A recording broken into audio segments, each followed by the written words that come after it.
To download Facebook, or pretty much any app on your iPad, you'll first want to locate the App Store, which looks like this. Depending on how you have your apps arranged, it could be on any page on your home screen. And if you're having trouble finding it, you can always use the search. To search for apps and files, you can just swipe down from the middle of your screen, and the search bar will open. I'm going to type App Store, and it'll show up on the very top of my search results. I'll tap it, and it'll take me to the App Store. This is the marketplace for all apps on your iPad. If you're logged into an Apple account, you're all set and ready to start downloading. If not, it'll ask you to log in first.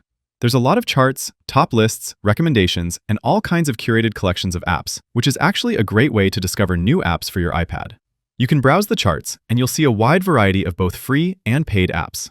If you know exactly what you're looking for, you can use the search tool. I'll tap the magnifying glass up top and then activate the text field so I can type in my search. I'll type Facebook, and it'll be the first one on the list, not including the ad, which usually takes place in the top left corner.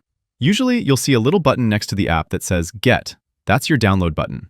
But you'll notice how on my iPad, the Facebook app shows this cloud icon with an arrow. That means the app has been previously installed on this device.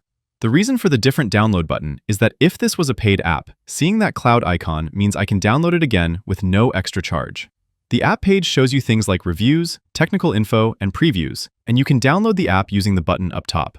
If you're downloading it for the first time, you'll usually need to authenticate with either passcode, Touch ID, or Face ID. And sometimes your iPad might also briefly flash a message saying, processing payment, which is pretty confusing, but nothing to worry about. As long as the app is free and you don't see a price on the Get button, you won't be charged anything. Once the app is downloaded, you can open it directly from here, or you can find it on your home screen. And of course, on the home screen, you can tap, hold, and drag the app icon to your preferred position. And that's how you download apps. Click that like button if this helped you, and subscribe for more easy guides like this.